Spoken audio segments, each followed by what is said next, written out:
esperando, né? Umas colegas aparecer para a gente iniciar o estudo de hoje, né? Já deve estar vindo por aí, né? As duas colegas queridas que eu marquei com ela, marquei um estudo e já estou aqui falando porque esse vídeo vai ficar gravado, né?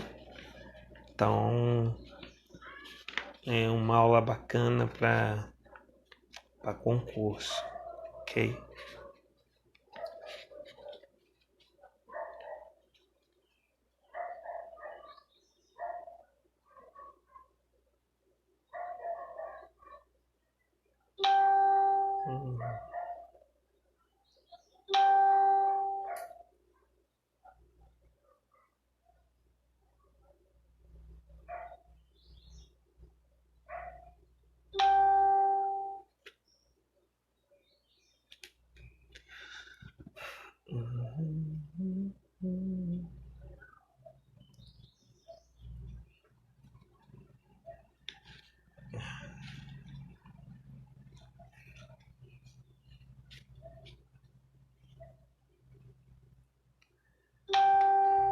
Olá, Júlia, tudo bem?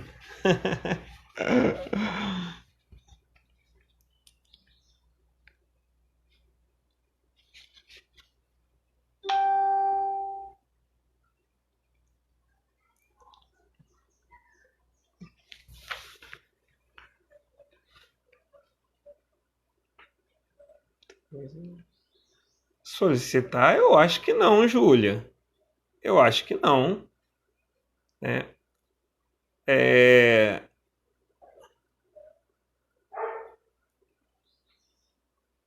Eu acho. Olá, tudo bem? Seria bacana aquele lance lá da câmera entrar todo mundo. Eu não sei quantas pessoas dá para o Instagram. Ah, essa CH é a sua irmã? Isso mesmo?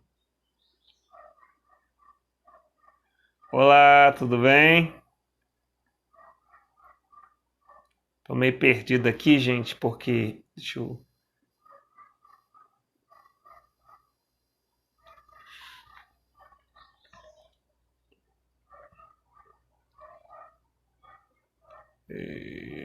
Peraí, deixa eu dar uma olhadinha aqui. Calma só um minutinho aqui. Marcelo!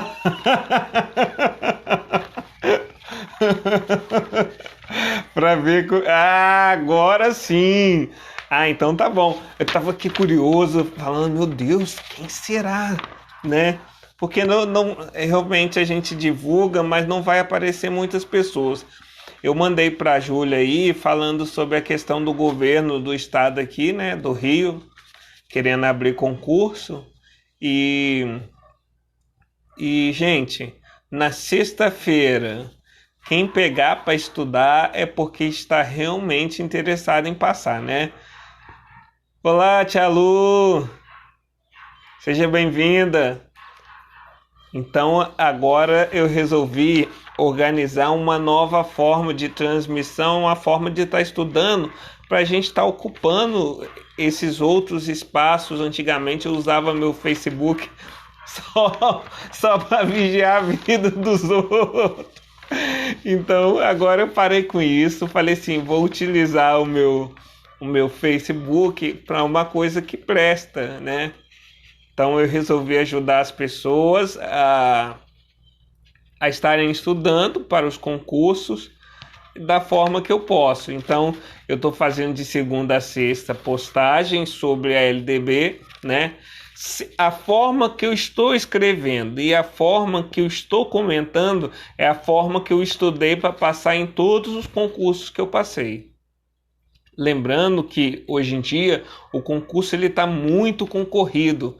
Para você entrar na vaga, você tem que ficar nos primeiros lugares. Então, tem que estar estudando todos os dias, também tem que descansar, tem que aproveitar um pouco a vida, porque a vida é curta. Então, vou iniciar nossos estudos. Eu vou falar sobre tendências pedagógicas. Aí o pessoal vem e me fala assim: ai, tendências pedagógicas de novo, eu não aguento mais. Mas a verdade, gente, é que as tendências pedagógicas, se você entender elas muito bem, vocês serão capazes de fazer qualquer questão, porque toda questão de concurso relacionada à educação estão implícitas coisas das tendências. E isso pode te ajudar muito a resolver a questão. Por isso eu falei assim: vou fazer de novo, né? Porque eu já falei outras vezes lá no Diálogos, eu falei sobre a tendência tradicional. Agora eu vou falar sobre todas as tendências, lembrando que nós vamos ficar muito tempo por aqui. Vai ser um estudo bem rápido, e aí para a gente poder aproveitar a nossa sexta-feira, né? Descansar, essas férias, coisa boa. Então, todo mundo está me ouvindo direitinho?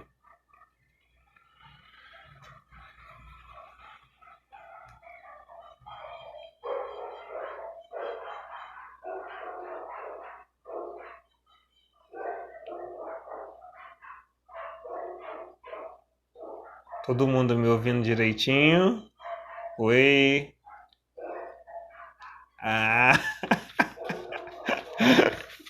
Falei assim: será que caiu a conexão e eu fiquei sozinho? Falei esse tempo todo. Então vamos lá, pessoal. Nós temos que saber duas coisas importantes sobre as tendências pedagógicas. Que existe dois campos, vamos dividir.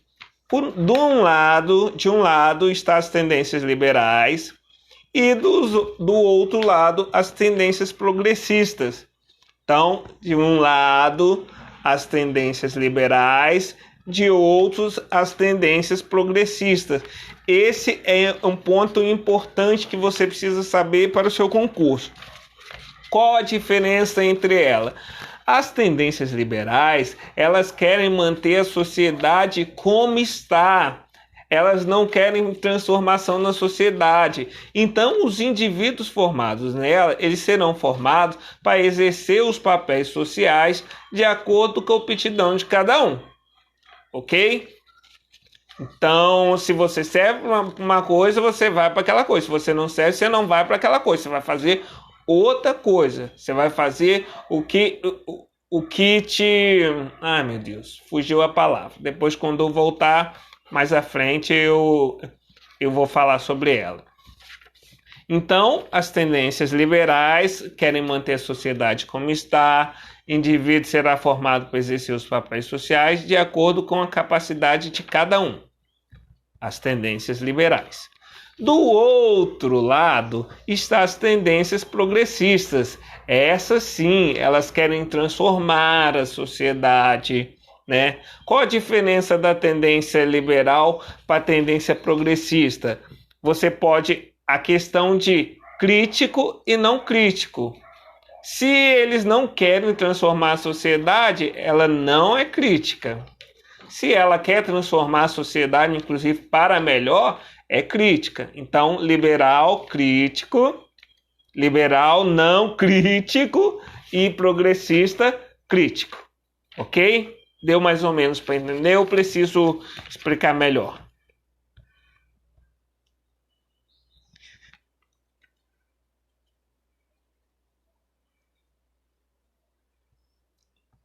De acordo com o que eu for falando, a gente vai interagindo um pouquinho, tá? Se tiver alguma dúvida, a gente reforça essa questão aí. Entendido? A questão de crítica e não crítica.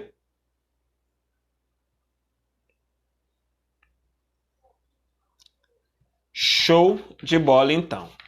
Então, agora, dentro das tendências liberais, que não são críticas, que querem manter a sociedade como está, nós temos aí a tendência tradicional, a renovada. Lembrando que a renovada ela pode se dividir em diretiva e não diretiva.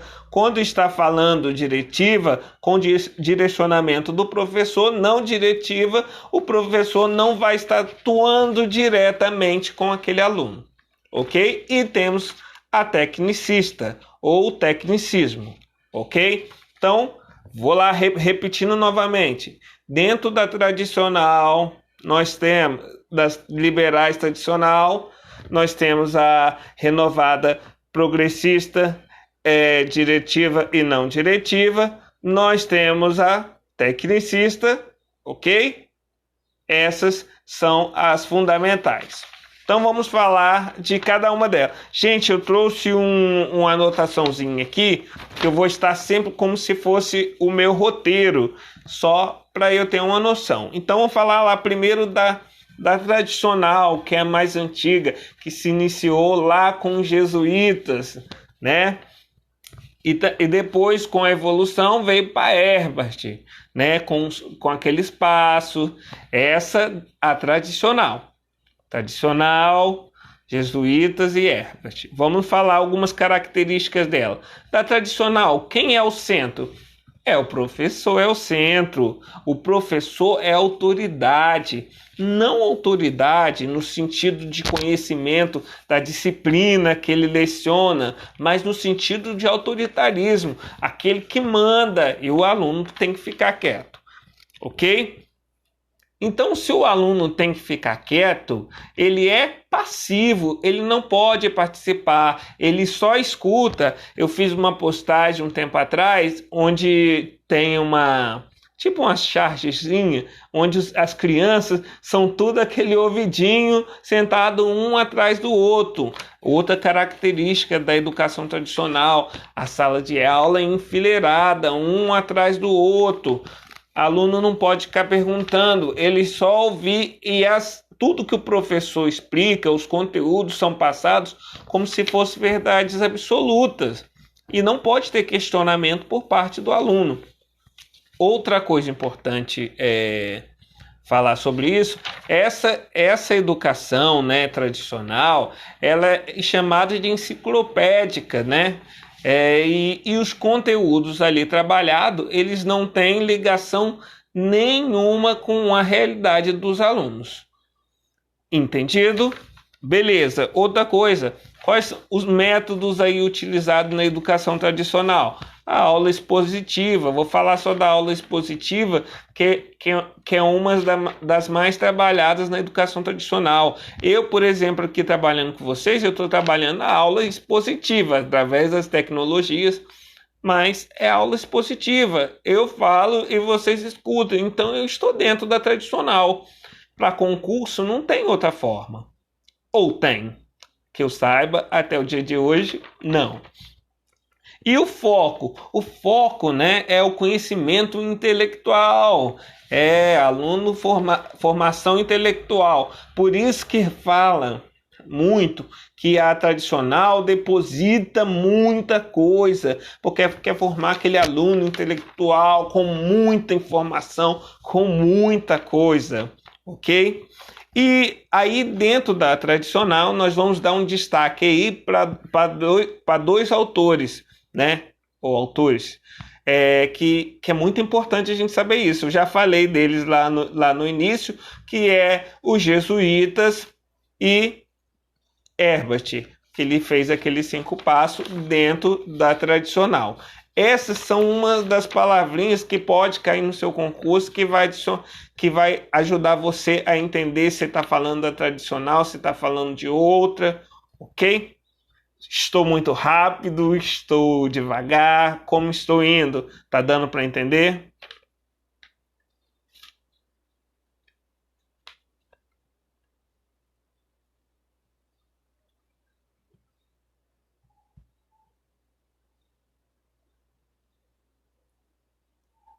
Queridos, tá dando para entender?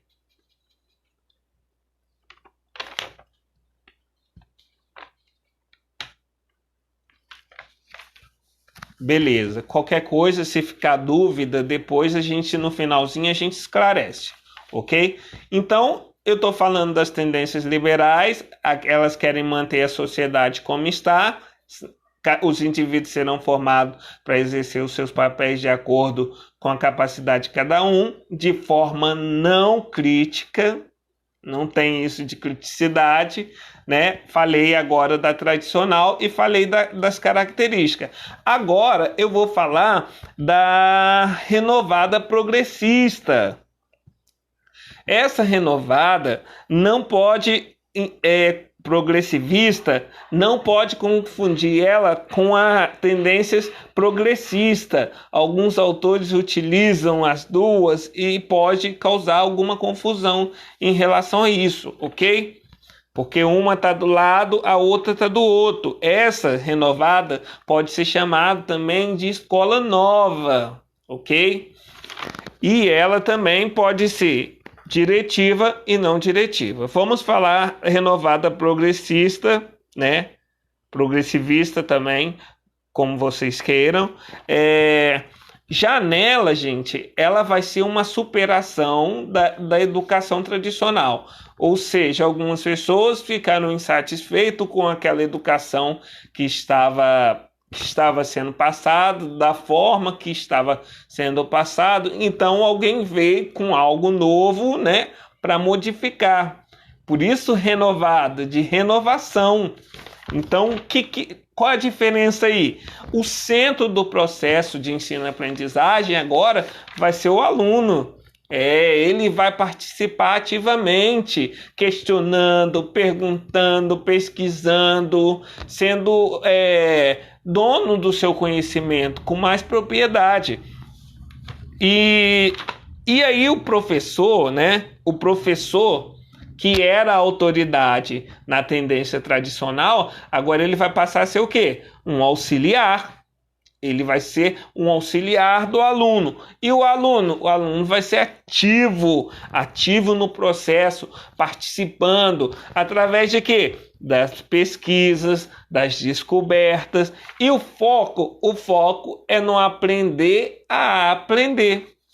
Isso é muito importante, porque é muito mencionado na questão sobre aprender, que está ligada a uma outra coisa, em outra aula que eu vou poder falar para vocês também. Aprender. E aí, dentro dessa escola nova, renovada, tem alguns autores que eu preciso falar deles. Por exemplo, Piaget entra dentro dessa aí. Então, veja bem. Piaget está dentro das tendências liberais que não são críticas, tá? Elas não têm criticidade nenhuma, só que dentro da renovada, que já é um pouco diferente. Então, o construtivismo, a ideia do conhecimento construído com a criança, entra dentro das tendências liberais, ou seja, aquelas tendências tradicionais que não são críticas, ok? Piaget com essa ideia, com essas fases do desenvolvimento, né? Então essas fases vão começar a ser mais notadas neste período da escola renovada, porque antes não era levado em consideração. O Dewey, que vai ser mencionado porque ele trabalha com a pedagogia do projeto, dentro da renovada vai ter esse trabalho em grupo, e Anísio Teixeira com os outros pioneiros da educação. Por isso que a tendência renovada progressivista é chamada de escola nova, por causa dos escola novista, Anísio Teixeira, Lourenço Filho, ai meu Deus, tem uma outra autora que a gente tem que estar sempre lendo o nome deles, senão a gente esquece, ok? Aí eu falei da renovada progressivista, agora eu vou falar da renovada não diretiva. Na renovada não diretiva, o centro do processo, assim como a renovada diretiva, é o aluno. Não vai mudar grande coisa. Só que o professor que era um auxiliar, na renovada progressivista, agora na renovada não diretiva, ele vai ser um facilitador. Ele não vai agir diretamente com essa criança. Essa criança vai se desenvolver. Na verdade, essa tendência aqui é meia louca, né? Porque o professor seria como se fosse um psicólogo que só fica ali observando, facilitando aquele processo, não faz nada. Não dá certo, gente. Não dá certo. Não dá certo. Pelo menos aqui no Brasil não dá certo. Então, e os métodos? O relacionamento interpessoal, um conhecendo o outro, aluno conhecendo o outro, um aprendendo com o outro, aprender com o professor, aqui não, um aprendendo com o outro. O foco, a formação de atitudes, né? Através desse aprendizado, visa haver a atitude, né? Desses relacionamentos, como vai acontecer essa interação. E aí eu vou destacar uns autores. Carl Rogers, que ele destacou muito a questão da afetividade na educação, e a relação professor e aluno, porque antes, né, tradicional lá, a relação era a relação vertical, cima para baixo, agora não, agora é uma relação horizontal, de igual para igual, aluno e professor num clima agradável. Ok? Então, essa é a renovada não diretiva. E agora nós vamos falar do tecnicismo. Tecnicismo, né? Que esses cursos técnicos que tem aí, aquele sistema S de educação, Senai, não sei o quê, tudo ele advém dessa tendência, do tecnicismo. Então, vamos lá. Quem é o centro do processo lá no tecnicismo? É o aluno ou é o professor? Nenhum nem outro. Aqui, os métodos que são o centro, né? Os métodos, aluno para formar mão de obra para trabalhar, né? Formar mão de obra, jogar o menino lá para trabalhar, dar formação para a pessoa trabalhar. Curso técnico tem muito essa ideia, né? Em pouco tempo, porque antigamente, se você for estudar, as pessoas que eram formadas nesse momento histórico era para trabalhar nas fábricas, um grande momento de revolução industrial, as indústrias estavam precisando de funcionário, ok? E não tinha formação naquela época, então as escolas se adequaram para atender esse momento. E aí o método, né? O centro é o método. O professor aqui, ele passa a ser o quê? Um administrador, né? E o aluno? O aluno, ele passa a ser um ser produtivo. Produtivo naquele que produz, né, gente? Porque quando ele for trabalhar lá, o que vai interessar para o patrão é porque ele produza, mais nada. Que ele pensa criticamente, não. Ele produza. Então, ele vai estar lá produzindo, né? E os métodos lá é instrução programada, né? Onde as respostas são rapidamente, né, checadas, né? Porque tem muito isso. E o foco? Eficiência e produtividade. Sempre que for uma questão que quiser relacionar o tecnicismo, vai cair essas palavras, eficiência e produtividade. Sempre, tá, gente? E o destaque aí, o Skinner, vocês vão lembrar, né, que é daqueles psicólogos comportamentalistas, né, porque que eles trabalham com incentivo e o negócio do cachorro. Lembra do cachorro? Do estímulo do cachorro, o cachorro que baba. Aí tocava a sinetinha, o cachorro babava porque sabia que tinha comido. Um dia tocava só a sinetinha, né? E é muito em cima disso que o tecnicismo é trabalhado, né? Formar o robozinho para trabalhar. Essa é a verdade.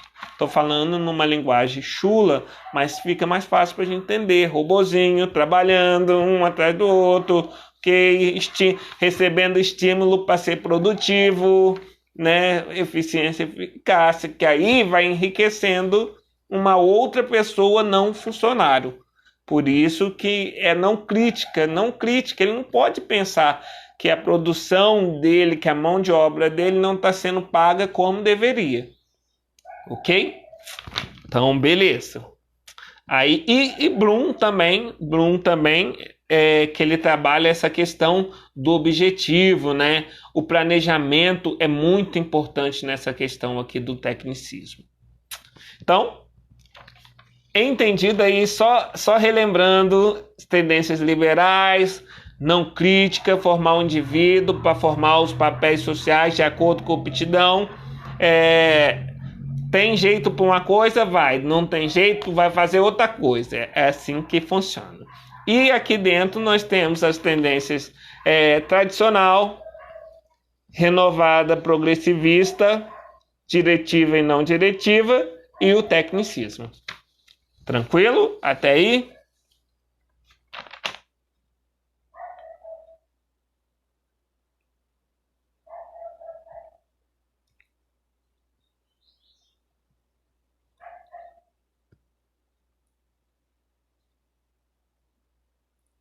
Tranquilo? Tranquilo até aí? Tia Lu, eu tô adorando você junto comigo, Tia Lu. Júlia, obrigado, Marcela também. Então agora vamos para a outra parte. Agora nós vamos para as tendências progressistas. Progressistas no sentido de desenvolvimento, para desenvolver de uma forma crítica. Essas são críticas.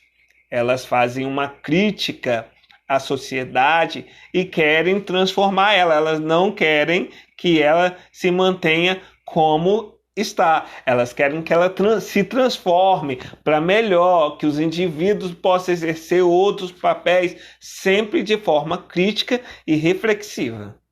Então vamos lá. Dentro dessas tendências, nós temos a tendência libertadora. Olha só, gente. Aqui eu gostaria de fazer uma colocação, porque todo mundo tá metendo pau no Paulo Freire.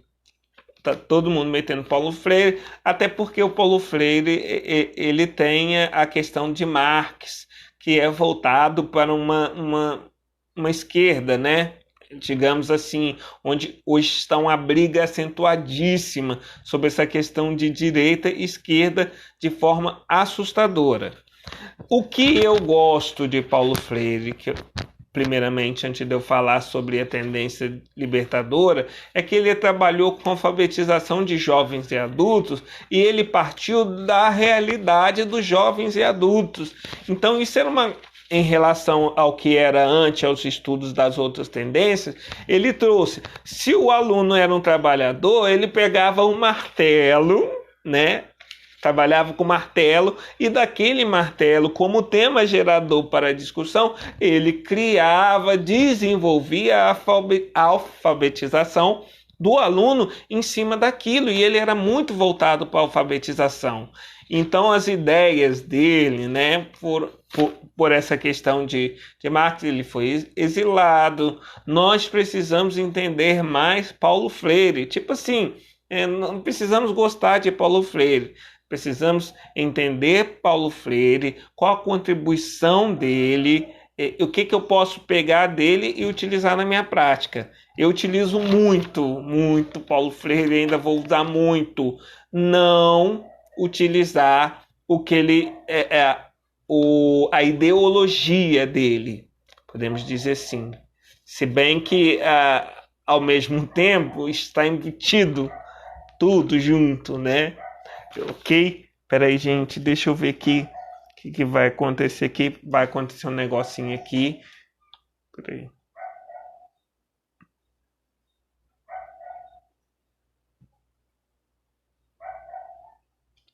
Voltei. É um negócio meu que não deu certo. Fala, Davi, meu querido. Um abraço para você. Então vamos lá, gente. A libertadora.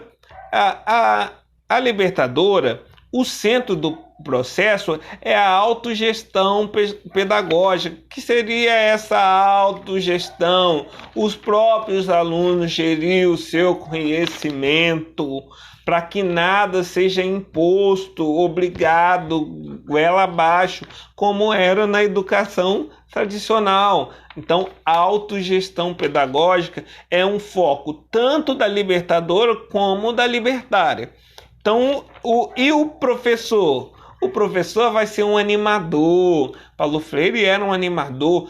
Animador no sentido de tornar o aluno motivado a estar estudando. Porque nós sabemos que sem motivação ninguém consegue. Tem que estar motivado. O que te motiva a estar aqui hoje estudando? Alguma coisa você quer. Eu, por exemplo, quero ter uma casinha no campo, mato verde, piscininha, piscininha, amor. Isso que eu quero. Então, isso que está motivando para que eu consiga estudar mais, consiga passar em um outro concurso, para que eu possa conseguir esse meu objetivo. Então, professor animador, motivando o aluno. O aluno, ele é crítico, totalmente crítico sobre esse processo, né? O que é o que, para quê, por quê, né?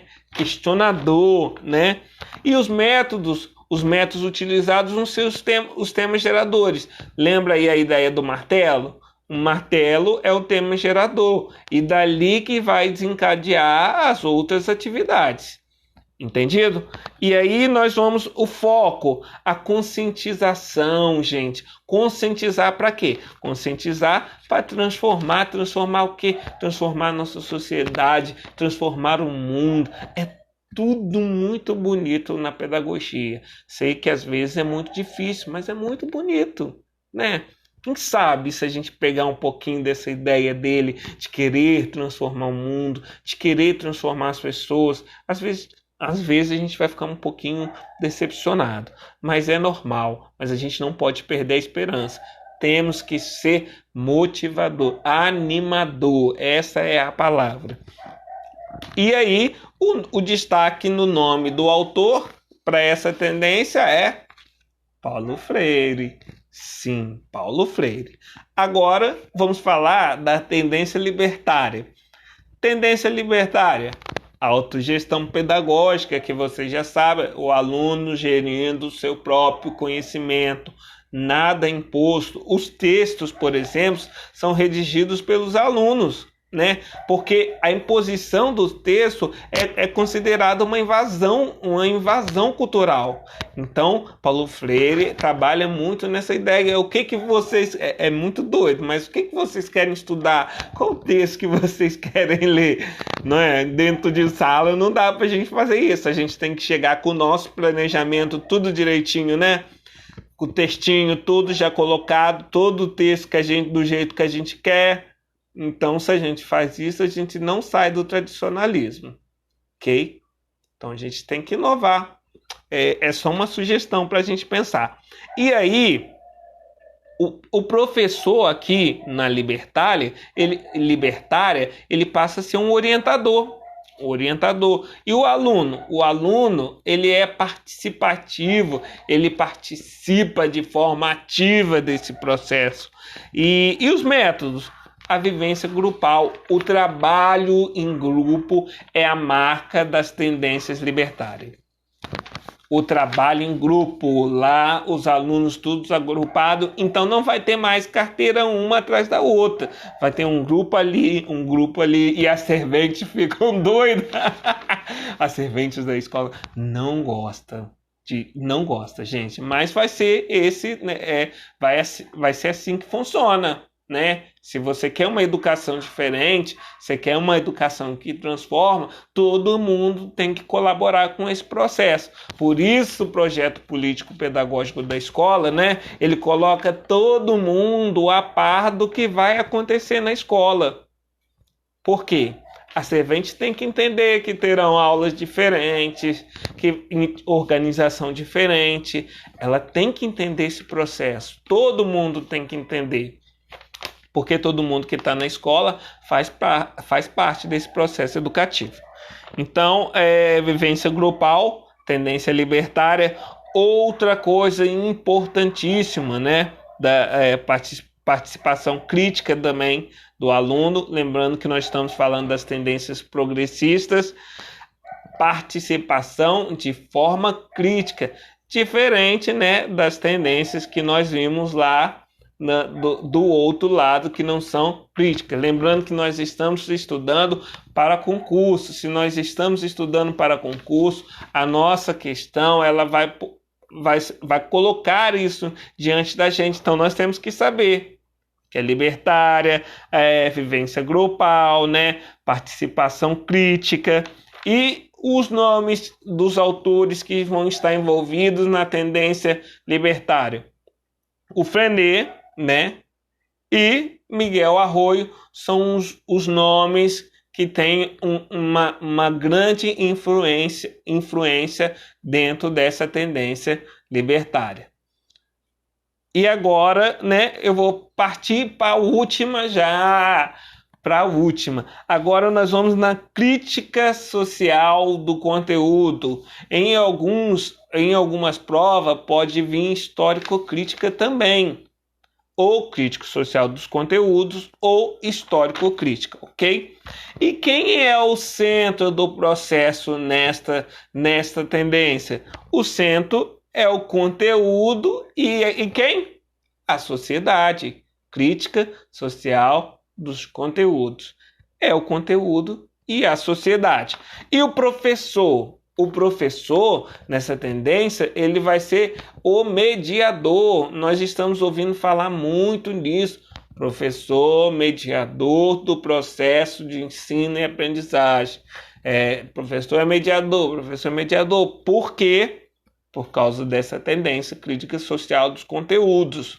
Os conteúdos aqui, eles são levados em consideração, ok? Não como depósito na cabeça da criança, como lá nas tradicionais, mas de pensar nesse conteúdo de forma crítica, de forma que ele esteja ligado à vivência do aluno, ligado com a sociedade, ok? Sempre disposto a pensar lá na sala de aula aquele conteúdo e transformar lá fora.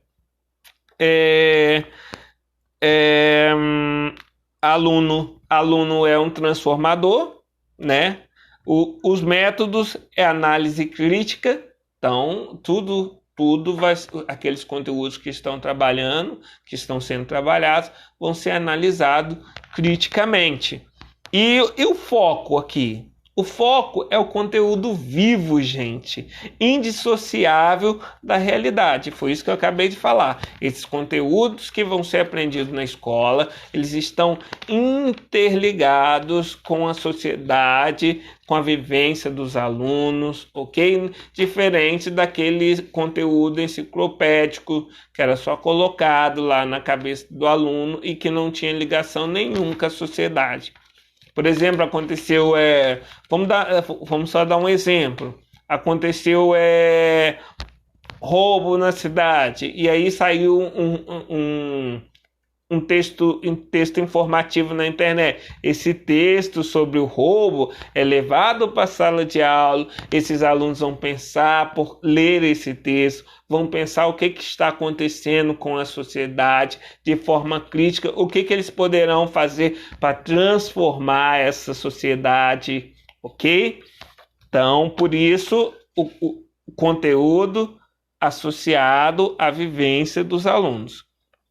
E aí, tem os nomes que a gente precisa lembrar que vão aparecer na prova: Snyder e Demerval Saviani. Você viu que falou deles? Peraí, tá falando da histórico-crítica ou crítica social do conteúdo. E aí você já fica ligado na questão de qual tendência está falando. Ok? Então, assim agora eu terminei com as tendências. Alguém ficou com alguma dúvida? falei rápido demais. Me diga aí que eu vim no mundo para melhorar cada dia. Eu não quero ser o mesmo de ontem, eu quero melhorar um pouquinho a cada dia.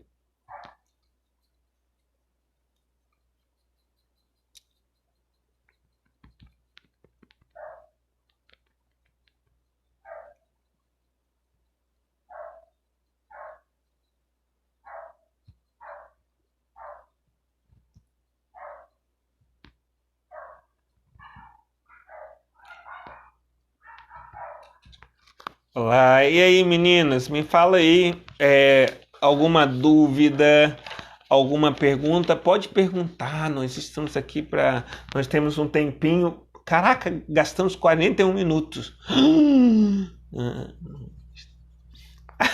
Obrigado, que bom. Falou muito bem, tranquilo. Ah, graças a Deus. Ficou alguma dúvida sobre alguma que vocês querem que a gente reforce? Lembrando que eu vou fazer outras vezes falando de tendências pedagógicas sempre, sempre. Quando eu for fazer com questão, eu vou levar para o MET, né? Que aí a gente vai. Ah, gente, não deixa de assistir a videoaula falando sobre os métodos de alfabetização, tá? Que é muito importante a gente lembrar ele. Ah, entendi, Marcelo. Não, tudo bem, acontece.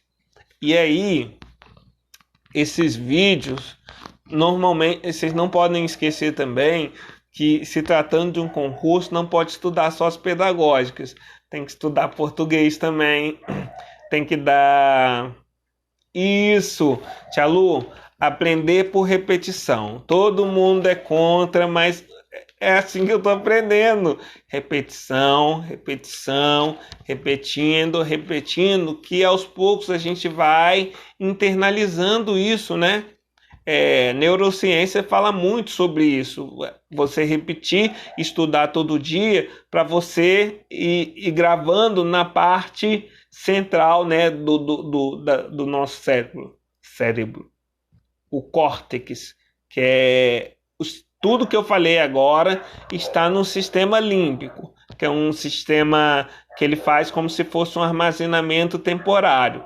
E depois, se você chega à noite, porque durante a noite, uma noite de sono, muita coisa que você aprendeu é apagada.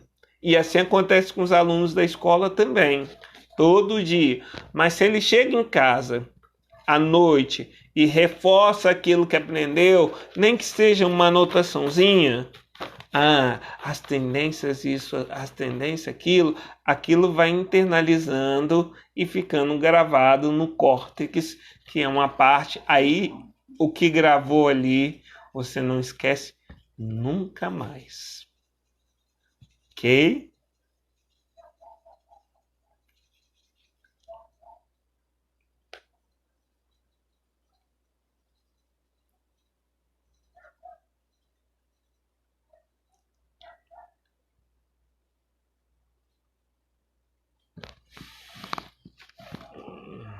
Eu sempre espero o ok só para encerrar, tá? Isso aí. Então vamos encerrando. Quero agradecer vocês que participaram. Obrigado mesmo de coração. Para mim é muito importante estar falando sobre isso dessa forma que eu estou falando, porque assim eu vou aprendendo também. E eu quero aprender cada dia mais. Então, obrigado, viu? Obrigado, Tia Lu. Obrigado, Marcela. Um abraço, Júlia. Fica todo mundo com Deus, viu?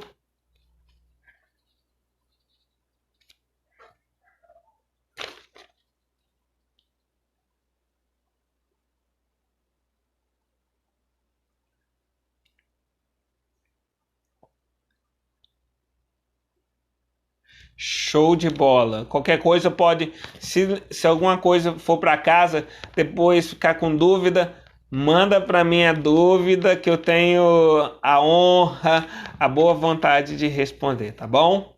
Então, gente, vou encerrando por aqui, tá bom? Fica com Deus. Tchau.